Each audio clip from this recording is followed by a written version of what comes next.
आप सबों के बीच 2026 में पूछे जाने वाले जो महत्वपूर्ण प्रश्न है क्लास 12 की केमिस्ट्री सब्जेक्ट है, उसके महत्वपूर्ण प्रश्न लाए हुए हैं जो आपके एग्जाम 2026 में पूछे जाएंगे। तो देखिए, ये आपका क्वेश्चन है, शॉटकी दोष और फ्रेंकल दोष के बीच अंतर। शॉटकी दोष और फ्रेंकल दोष क्या होते हैं, इसके बीच अंतर हम लोग पढ़ेंगे। देखिए, शॉटकी दोष क्या होती है, शॉटकी दोष क्या होती है और फ्रेंकल दोष क्या होती है। तो देखिए, शॉटकी दोष और फ्रेंकल दोष ये आपका 2011 में भी पूछा गया था ये प्रश्न। तो देखिए, शॉटकी दोष ये लैटिस से कटायन तथा एनायन लुप्त हो जाते हैं। शॉटकी दोष में होता क्या है, लैटिस से कटायन और एनायन लुप्त हो जाता है, और फ्रेंकल दोष में एनायंस अपने स्थान को छोड़ करके ना अंतरकाशी स्थल में चला जाता है, ना इंटरशियल साइट में चला जाता है, अंतरकाशी स्थान पर चला जाता है। और देखिएगा, शॉटकी दोष का घनत्व कम होता है, शॉटकी दोष का घनत्व जो होता है वह कम होता है, और फ्रेंकल दोष का घनत्व में कोई परिवर्तन नहीं होता है। फ्रेंकल दोष के घनत्व में कोई परिवर्तन नहीं होता है। अब देखिएगा, NaCl में यह त्रुटि पाई जाती है, यानी NaCl में आपका शॉटकी दोष पाया जाता है ना, और इसमें AgBr यानी सिल्वर ब्रोमाइड, इसको हम लोग कहते हैं सिल्वर ब्रोमाइड। सिल्वर ब्रोमाइड में फ्रेंकल दोष पाया जाता है, सिल्वर ब्रोमाइड में फ्रेंकल दोष पाया जाता है, और आपका सोडियम क्लोराइड में शॉटकी दोष पाया जाता है। चलिए, तो देखिएगा, शॉटकी दोष और फ्रेंकल दोष में अंतर आपका यही है, और ये 2 मार्क्स की पूछी जाती है, और ये 2 मार्क्स का यानी 2 मार्क्स का ये क्वेश्चन पूछी जाती है, और इसमें आपको 2 मार्क्स मिलेंगे। चलिए, इसके बाद हम लोग आते हैं 2 नंबर क्वेश्चन है, कह रहा है कि 10 ग्राम मात्रा का एक अवाष्पशील घोल को 100 ग्राम बेंजीन में घुलाया जाता है।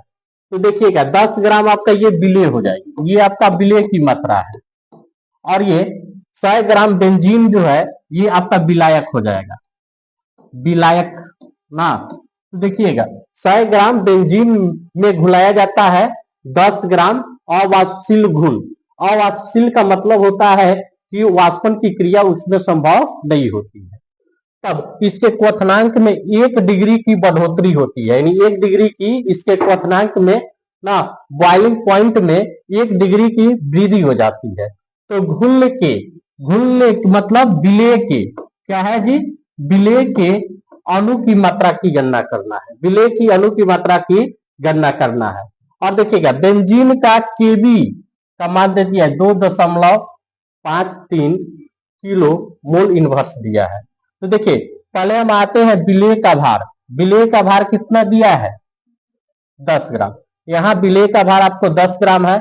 और देखिए, विलायक का भार 100 ग्राम, यानी बेंजीन आपका विलायक है, और विलायक का भार आपको यहाँ पर दे दिया गया है 100 ग्राम। कितना है जी, 100 ग्राम दिया गया है। चलिए, बॉइलिंग पॉइंट यानी क्वथनांक, बॉइलिंग पॉइंट में उत्पन्न क्या उसमें उत्पन्न हो रही है, कितना वृद्धि हो रही है, तो 1 डिग्री की वृद्धि हो रही है, यानी क्वथनांक में 1 डिग्री की वृद्धि हो रही है। तो देखिए, विलेय का आणविक द्रव्यमान कितना होना चाहिए, तो विलेय का आणविक द्रव्यमान कितना होनी चाहिए। अब देखिए, यहाँ विलायक का आणविक द्रव्यमान, विलायक का आणविक द्रव्यमान आपको दे दिया गया है, विलायक आपका क्या है जी, बेंजीन है, विलायक क्या है, बेंजीन है, और बेंजीन का आणविक द्रव्यमान आपको दे दिया गया है, यहाँ दे दिया गया है बेंजीन का ना, ये आपको दे दिया गया है, कितना दिया है यहाँ पर जी 2.53 ना किलो मोल इनवर्स दिया गया है, मोल इनवर्स दिया गया है। अब देखिएगा, यहाँ आपका सूत्र होता है, देखिएगा सूत्र आपका होता है क्या ना, डेल्टा टीबी, यानी बॉइलिंग पॉइंट क्वथनांक बराबर केबी इंटू एम, केबी इंटू एम।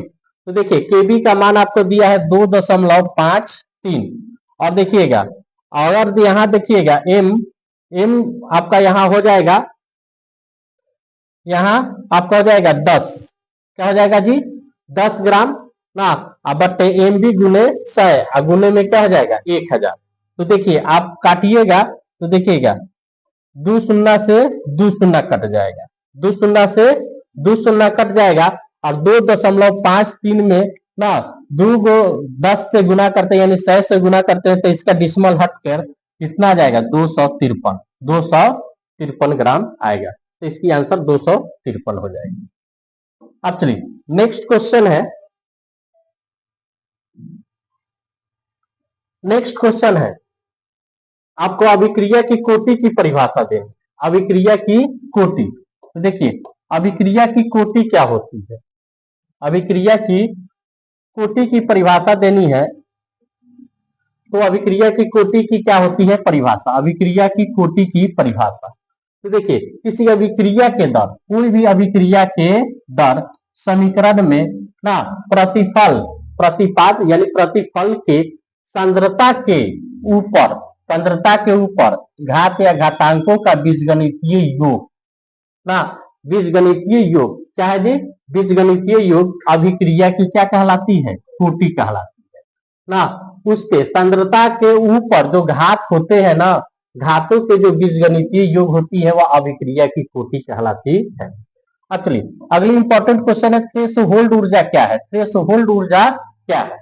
तो देखिए किसी धातु के सतह पर, किसी धातु के सतह के लिए ना आपतित फोटोन की, आपतित फोटोन के ऊर्जा का, आपतित जो फोटोन का ऊर्जा ना, आपतित फोटोन के ऊर्जा का वह न्यूनतम मान, वह न्यूनतम, न्यूनतम मतलब कम से कम मान होनी चाहिए जो कि धातु के सतह के एक इलेक्ट्रॉन को बाहर निकाल सकता है, धातु के सतह से क्या करता है एक इलेक्ट्रॉन बाहर निकाल सकता है, उसे हम लोग थ्रेशोल्ड ऊर्जा कहते हैं, उसको हम लोग थ्रेशोल्ड ऊर्जा कहते हैं। अब चलिए अगली क्वेश्चन हम लोग पढ़ेंगे फैराडे के विद्युत अपघटन का प्रथम नियम और रासायनिक तुल्यांक की परिभाषा। तो देखिएगा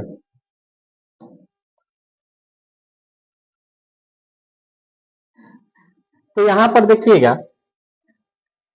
फैराडे के विद्युत अपघटन का प्रथम नियम, फैराडे के विद्युत अपघटन का प्रथम नियम, फैराडे के विद्युत अपघटन का प्रथम नियम। तो देखिएगा फैराडे का विद्युत अपघटन का प्रथम नियम क्या होता है, किसी वैद्युत अपघटन में, कोई भी वैद्युत अपघटन में, वैद्युत अपघटन में जमा या मुक्त पदार्थ, जमा या मुक्त पदार्थ की मात्रा, जमा या मुक्त पदार्थ की मात्रा, यानी कोई भी वैद्युत अपघटन में जमा या मुक्त पदार्थ की मात्रा ना उसमें। तो देखिए फैराडे का विद्युत अपघटन का नियम, फैराडे के विद्युत अपघटन का प्रथम नियम। तो फैराडे का विद्युत अपघटन का प्रथम नियम में होता क्या है, तो किसी वैद्युत अपघटन में, कोई वैद्युत अपघटन में जमा, जमा या मुक्त, जमा या मुक्त पदार्थ की मात्रा, जमा या मुक्त पदार्थ की मात्रा उसमें प्रवाहित आवेश के मात्रा का क्या होती है समानुपात, क्या होती है समानुपाती होती है ना। तो देखिए एम वेरिजेस, एम वेरिजेस आपका क्या हो गया क्यू, एम वेरिजेस क्यू, या आपका क्या हो गया जी एम बराबर जेड आई, एम बराबर क्या हो जाएगा जेड आई। अब देखिए विद्युत रासायनिक तुल्यांक की परिभाषा है। तो देखिए विद्युत रासायनिक तुल्यांक का क्या सूत्र होती है, जेड बराबर एम आई बटे टी, जेड बराबर एम आई बटे टी। एम बराबर आपका 1 kg, एम बराबर क्या ले लिया गया 1 kg ना, यानी द्रव्यमान हो गया, एम से आपका द्रव्यमान, आई से आपका क्या होता है धारा, जो 1 एम्पियर धारा प्रवाहित की जा रही है कितना 1 सेकेंड तक। तो आपका विद्युत रासायनिक तुल्यांक का मान क्या हो रही है 1 आ जा रही है, विद्युत रासायनिक तुल्यांक का मान 1 आ रही है। तो अब देखिएगा इसको भाषा में हम लोग कैसे बताएंगे, तो किसी पदार्थ की वैद्युत रासायनिक, किसी भी पदार्थ किसी पदार्थ का ना वैद्युत रासायनिक तुल्यांक एक इकाई होगी, एक इकाई होगी, यानी विद्युत रासायनिक तुल्यांक का मान एक इकाई होगी। कब? जब 1 एम्पियर की धारा, 1 एम्पियर की धारा 1 सेकंड तक ना प्रवाहित करने पर 1 केजी पदार्थ जमा हो जाता है, 1 केजी पदार्थ जमा हो जाता है ना। विद्युत रासायनिक तुल्यांक एक इकाई तब होगी जब हम लोग क्या करते हैं, 1 एम्पियर की धारा 1 सेकंड तक प्रवाहित करने पर 1 केजी द्रव्यमान, 1 केजी द्रव्यमान पदार्थ की मात्रा जमा हो जाती है। उसको हम लोग विद्युत रासायनिक तुल्यांक की एक इकाई कहते हैं। अब देखिएगा अगली क्वेश्चन है, क्या होता है जब, क्या होता है जब। तो देखिए क्या होता है जब, तो देखिए जब हम लोग क्या करते हैं, इथेनॉल का, किसका जी, इथेनॉल का ऑक्सीकरण, इथेनॉल का ऑक्सीकरण अम्लीय KMnO4 के साथ, अम्लीय KMnO4 के घोल के द्वारा किया जाता है, यानी उसके साथ अभिक्रिया कराते हैं। तो देखिए जब हम ना इथेनॉल, इथेनॉल का सूत्र होता है C2H5OH, इथेनॉल को ना अम्लीय, ना अम्लीय KMnO4 के साथ, ना KMnO4 के साथ अभिक्रिया कराते हैं तो देखिएगा CH3COOH, यानी इथेनोइक एसिड का, इथेनोइक एसिड का, इथेनोइक एसिड, इथेनोइक एसिड का निर्माण होती है, इथेनोइक एसिड का निर्माण होती है। जब हम लोग इथेनॉल को ना अम्लीय MnO4, KMnO4 के साथ अभिक्रिया कराते हैं तो इथेनोइक एसिड का निर्माण होता है। अब चलिएगा इथेनॉल को PCl5 से अभिक्रिया कराते हैं तो क्या होता है। जब हम इथेनॉल को ना PCl5 के साथ अभिक्रिया कराते हैं तो क्या होता है। तो देखिएगा इथेनॉल का सूत्र होती है C2H5OH। आप चलिए PCl5 की अभिक्रिया कराते हैं तो देखिएगा PCl5 का अभिक्रिया कराते हैं तो इसमें से आपका क्या हो जाएगा, एक Cl जो होगा इसके साथ आ जाएगा, एक Cl जो होगा आपका इथेन के साथ आ जाएगा, इथेन के साथ आपका एक Cl आ जाएगा तो यहाँ क्या बन जाएगा C2H5Cl, C2H5Cl। अब चलिए यहाँ 4 गो Cl बचा और एक P बचा और इधर आपका OH बचा। तो देखिएगा अब आपका क्या हो जाएगा POCl3 हो गई इधर, और यहाँ पर HCl का, हाइड्रोक्लोरिक अम्ल का निर्माण हुआ। तो देखिएगा जब हम इथेनॉल को PCl5 के साथ अभिक्रिया कराते हैं तो इथाइल क्लोराइड का निर्माण होती है, यानी इसको हम लोग इथाइल क्लोराइड या क्लोरोइथेन, क्लोरोइथेन ना, क्लोरोइथेन, इसको क्या निर्माण होता है, क्लोरोइथेन का निर्माण होती है। यही क्वेश्चन जब भी आपका क्वेश्चन पूछे कि इथेनॉल की अभिक्रिया अगर PCl5 से कराई जाती है तो किसका निर्माण होता है, तो इथेनॉल की अभिक्रिया PCl5 के साथ कराई जाएगी तो क्लोरोइथेन का निर्माण होगा, क्लोरोइथेन का निर्माण होगा। अब चलिए हमें कैसे परिवर्तित करेंगे ना, एनिलीन को परिवर्तित कर देनी है, एनिलीन को परिवर्तित कर देनी है 246 ट्राइब्रोमो एनिलीन में, ट्राइब्रोमो एनिलीन में। तो देखिए एनिलीन का ये फॉर्मूला होता है, बेंजीन में NH2 को अगर जोड़ते हैं तो एनिलीन प्राप्त होती है।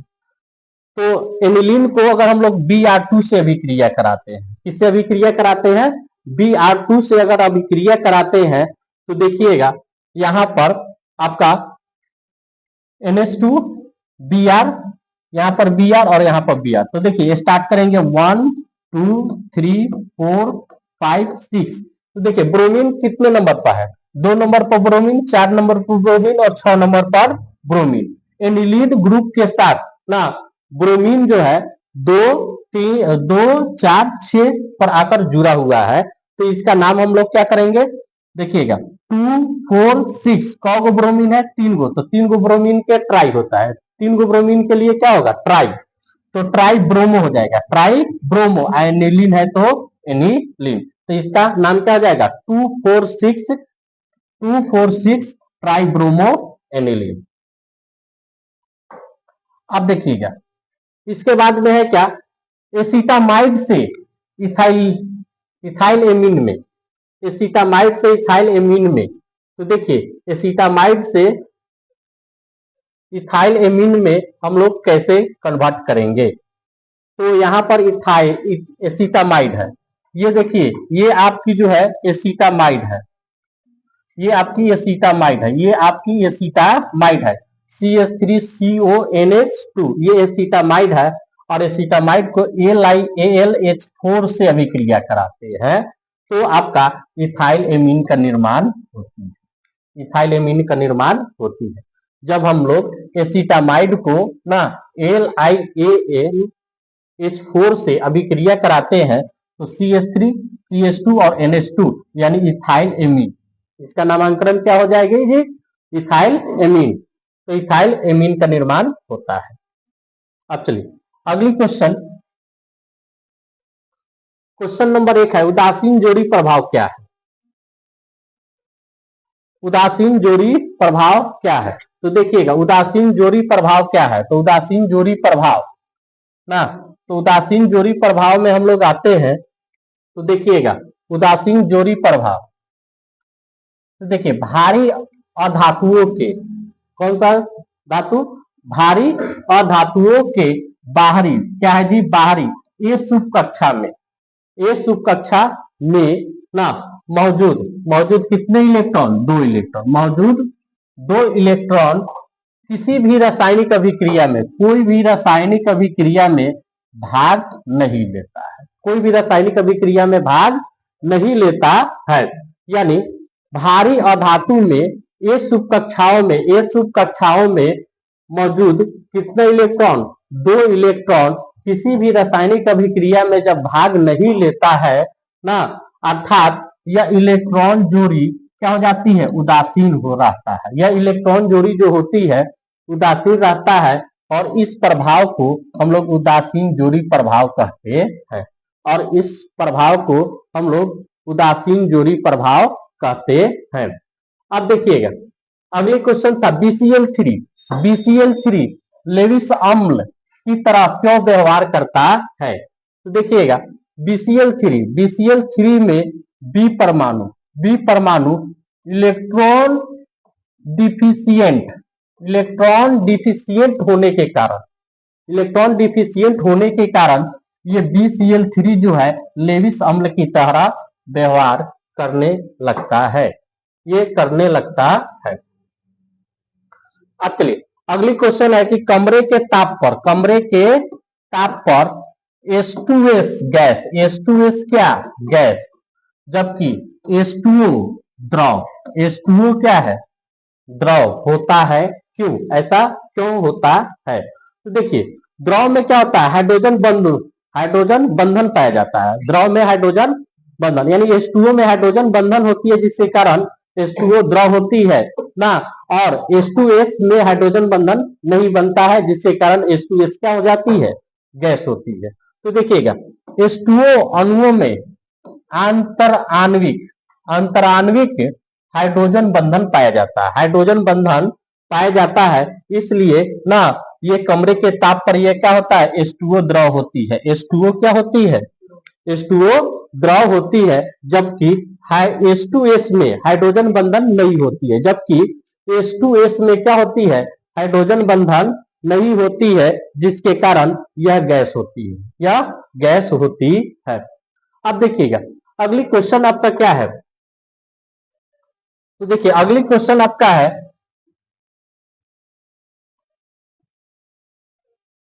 कि दिया है कि कार्बन तथा सिलिकॉन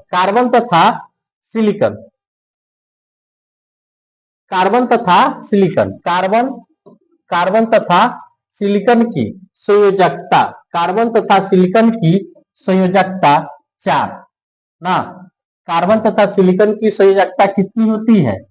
4 होती है, जबकि जर्मेनियम ना 3 और पीबी सीसा, जर्मेनियम 3 पीबी सीसा ना इसकी संयोजकता 2 होती है। इसकी संयोजकता क्या होती है?